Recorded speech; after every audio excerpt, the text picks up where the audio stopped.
कुछ दिन पहले मैंने आपको स्क्रीन पे एक तस्वीर है ये दिखलाया था और ये दिखलाते हुए कहा था कि पाकिस्तान के अंदर ना 6 देशों के सेना के प्रमुख या फिर सीडीएस इस लेवल के यानी बहुत ही हाई लेवल के सैन्य अधिकारी यहाँ पर मौजूद थे और इसने रूस के भी कान खड़े किए। सेंट्रल एशिया में आखिरकार ऐसा चल क्या रहा, और इसी बीच भारत की तरफ से अजीत डोभाल और डॉक्टर एस जयशंकर जा रहे हैं रूस।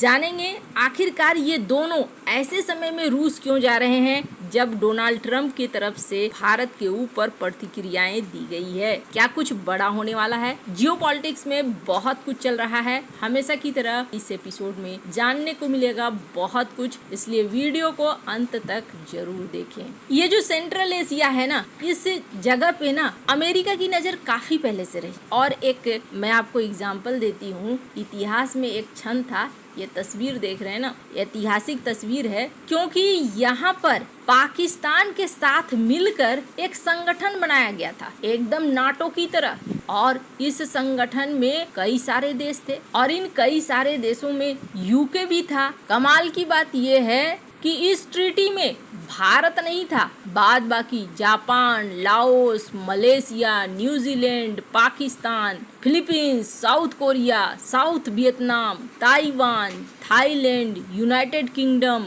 और अमेरिका भी था। Australia, Burma, Cambodia, Canada, France, Indonesia, बहुत सारे देश थे। अब इतने सारे जो देश थे, लेकिन मुख्य देशों की बात करें तो यहाँ पाकिस्तान केंद्र में था। ये बनाया क्यों गया था? बनाया गया था सोवियत संघ को घेरने के लिए, लेकिन बाद में क्या हुआ? बाद में पता चला कि ये संगठन किसी भी तरीके से काम का नहीं है, क्योंकि सोवियत संघ को ये घेरने की कोशिश कर रहे थे ऐसे देशों के साथ जुड़कर जिनका कनेक्शन दूर से भी सोवियत संघ से नहीं था। लेकिन सीटों तो फेल हो गया। सीटों के बाद अमेरिका की नज़र सेंट्रल एशिया में हमेशा से रही। अफगानिस्तान में एंट्री करने की कोशिश भी करी अमेरिका ने, लेकिन अंत में पाकिस्तान की चालबाजियों ने धोखा दिया, अफगानिस्तान से निकलना पड़ा। पर अब यहाँ पर ये जो बैठक हुई थी हाल फिलहाल में, इस बैठक के बाद ना रूस के भी कान खड़े हुए हैं। क्यों कान खड़े हुए हैं?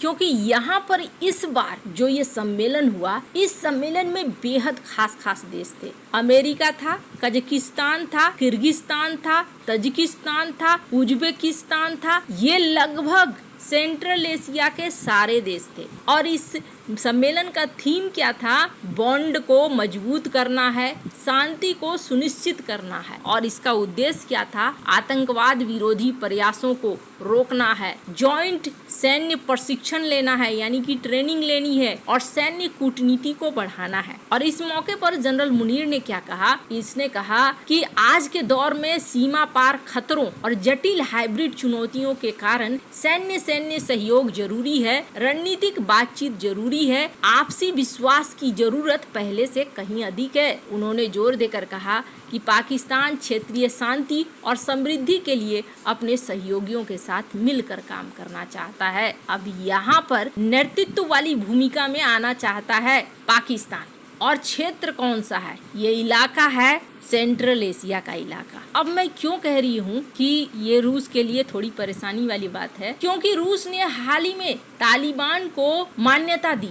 और तालिबान को मान्यता क्यों दिया रूस ने? क्योंकि सेंट्रल एशिया में अपनी पकड़ को और मजबूत करना चाहता था रूस, और इस वजह से इसने मान्यता दी। लेकिन अब रूस के दरवाजे पर धीरे धीरे एक शेप लेता हुआ दिख रहा है नया संगठन। अब इसी बीच देखने को मिल रहा है कि भारत और अमेरिका के रिश्ते थोड़े तनावपूर्ण हो गए हैं, और इस तनावपूर्ण रिश्ते के बीच में एनएसए अजीत डोभाल और विदेश मंत्री एस जयशंकर रूस जा रहे हैं। रूस जाने के बाद अब क्या क्या बातचीत होगी वहाँ पर? अगस्त 2025 में ये दोनों पहुँचेंगे। अब निकाली जा रही है कि आखिरकार क्या भारत के साथ कोई डिफेंस डील हो सकता है। राष्ट्रपति पुतिन भारत आ रहे हैं, पहली बात है। तो जब ये मुलाकातें होंगी ना, तो इन मुलाकातों में कुछ बड़े बड़े घोषणाएं हो सकती हैं, क्योंकि बहुत दिनों बाद पहुंच रहे हैं राष्ट्रपति पुतिन। तो ऐसे में माना जा रहा है कि कुछ बड़ा घोषणा हो सकता है, जैसे S-500 या सुखोई 57 की डील की घोषणा, तो हो सकता है कि यहाँ पर एक बातचीत हो। दूसरी बातचीत ये है कि कहा जा रहा है कि डॉक्टर एस जयशंकर के साथ रूस की बातचीत